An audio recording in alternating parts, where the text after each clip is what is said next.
उत्तर प्रदेश के अलीगढ़ के थाना मडरा की रहने वाली सपना को लेकर अब मामला हर रोज बढ़ता हुआ नजर आ रहा है। सपना को लेकर जहां पुलिस पहले असमंजस में थी, लेकिन अब सपना खुद असमंजस की स्थिति में है। यही कारण है सपना की काउंसलिंग अलीगढ़ पुलिस के द्वारा कराई जा रही है।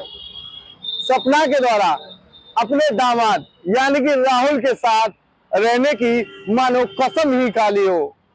ये बात हम इसलिए कह रहे हैं क्योंकि ये बात सपना के पति के द्वारा कही गई है।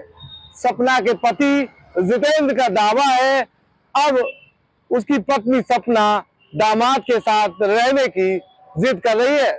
लेकिन सपना की अगर बात कही जाए तो सपना को लेकर पति जितेंद्र के द्वारा एक और दावा किया है। जितेंद्र का दावा है अगर उसकी पत्नी सपना और उसका होने वाला दामाद राहुल दोनों के द्वारा जो भागते समय घर में रखे लाखों रुपए और लाखों रुपए के जेवरात उन्हें वापस नहीं दिए तो वो उन्हें जेल कराकर ही दम लेगा।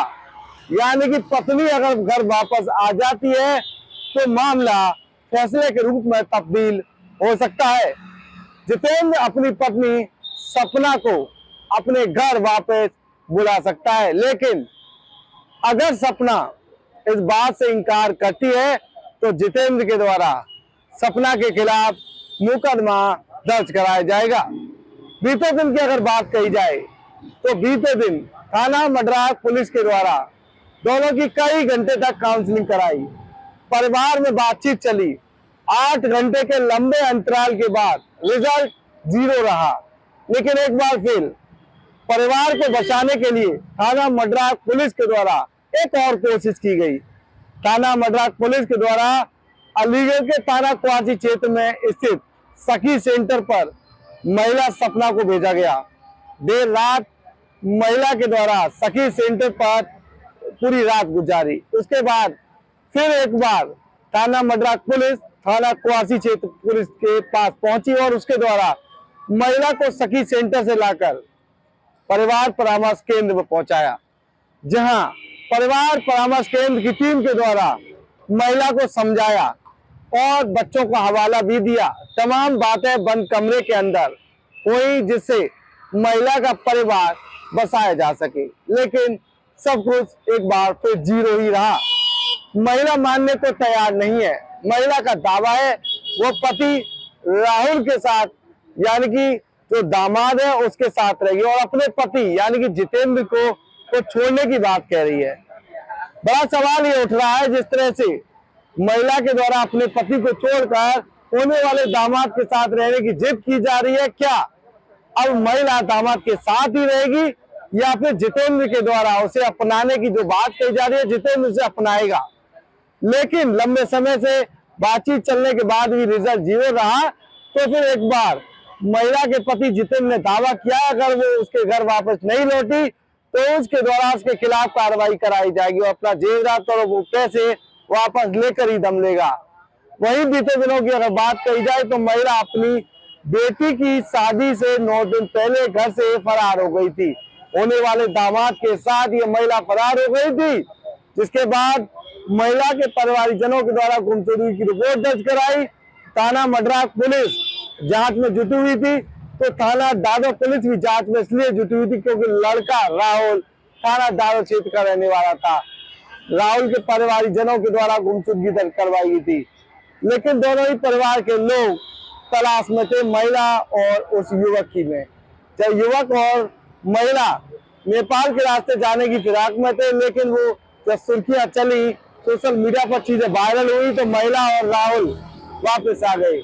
अब सबसे बड़ा सवाल ये उठ रहा है क्या महिला वापस अपने घर जाएगी या फिर नहीं। फिलहाल महिला का पति क्या कुछ कहता है ये सुनेंगे। उससे पहले हम आपको ये बता दें, महिला से जब बातचीत करने की कोशिश की गई तो महिला के द्वारा बातचीत करने से परहेज किया गया है, लेकिन पति जितेंद्र के द्वारा दावा किया अगर वो घर नहीं आई तो उसके खिलाफ मुकदमा दर्ज कराया जाएगा और दोनों ही लोगों को जेल भिजवाने का काम उसके द्वारा किया जाएगा। आइए सुनते क्या कुछ कहता है पति जितेंद्र। मुझे पता नहीं अभी भी कहाँ है वो लड़का, कैसा है, मुझे अभी तक जानकारी नहीं है। दोनों मुझे थाने में बरामद चाहिए, जब तक मेरा सामान नहीं आएगा मैं उनको जाने नहीं। आज बातचीत में क्या रहा? आज बातचीत में क्या रहा? नहीं, बातचीत में कुछ नहीं, उसी के रहना चाहिए। सामान बताती नहीं, 200 रुपए बता दिए, ठीक है। लगभग गाँव वाले में पुलिस वाले तुम्हारे को हिसाब से कितने रुपए? तुम्हारे हिसाब से 3.5 लाख रुपए हैं, 5.5 लाख का जेवरात है, 1 लाख रुपए सिक्का में कैश था। दोनों मोबाइल मैंने ही दिलाए थे जो आज इनके पास बच्चे भी थे। मिले, आज बच्चे भी मिले? नहीं, बच्चे नहीं मिले, खाली मैं ही गया था उनके क्या पास। कह दिया तुमसे? क्या कह दिया? नहीं, वो उसके रहना चाहिए, मेरा सामान मुझे वापसी चाहिए। नहीं रहना चाह रही तो काउंसलिंग में क्या रहा? कल की डेट वगैरह भी दे दी है?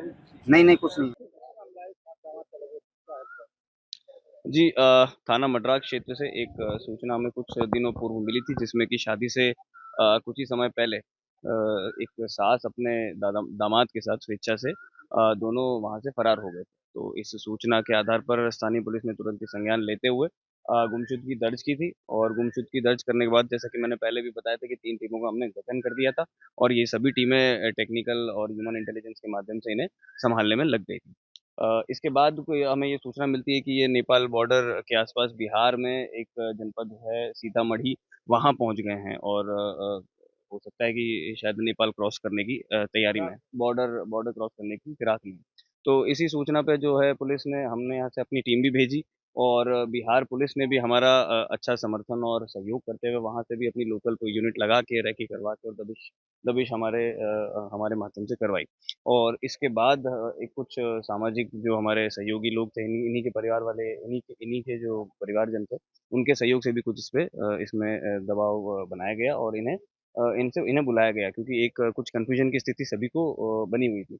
तो इसी सभी के परिणाम के बाद आज ये पुनः अलीगढ़ दोनों अपनी स्वेच्छा पुलिस के बढ़ते दबाव और चारों तरफ से इस तरह घेराबंदी हुई, से। उसके चलते इनको कहीं न कहीं जो है यहाँ आना पड़ा। जी, जो जैसा मैंने बताया कि चारों ओर से कार्रवाई हो रखी थी, सामाजिक टीम पे दबाव भी था, और एक मीडिया से भी आप लोगों ने काफ़ी अच्छी कवरेज की थी, और पुलिस की भी और बिहार पुलिस की भी काफ़ी अच्छी इसमें कार्रवाई हुई।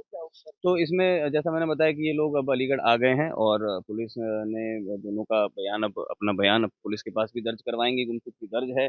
तो अब महिला का बयान मजिस्ट्रेट के सामने, एग्जीक्यूटिव मजिस्ट्रेट के सामने भी करवाया जाएगा। उस बयान के आधार पे, उस बयान के अवलोकन के आधार पे ये पता किया जाएगा कि किसी तरह का अपराध इसमें हुआ है या नहीं हुआ है। अगर अपराध होता है तो उस हिसाब से अग्रिम विधिक कार्रवाई इसमें अमल में लाई जाएगी। आप आत्मसमर्पण किया था इन लोगों ने? जैसा मैंने अभी पहले बताया कि इसमें चारों ओर से कार्रवाई हो रही थी, इसमें मीडिया ने भी बड़ा अपना एक योगदान, महत्वपूर्ण योगदान दिया। ये तो महिला के पति जितेंद्र, जिनके द्वारा साफ तौर पर कहा गया है वो अपनी पत्नी को साथ तो रखना चाहते हैं, लेकिन उनकी पत्नी साथ नहीं रहना चाहती। अगर पत्नी साथ नहीं रहेगी तो उनके द्वारा कानूनी कार्रवाई पत्नी और युवक के खिलाफ कराई जाएगी। फिलहाल पुलिस पूरे मामले की जांच में जुटी है और काउंसलिंग करवा रही है लगातार, जिससे महिला का घर बसाया जा सके। एबीपी गंगा, खबर आपकी, जुबान आपकी।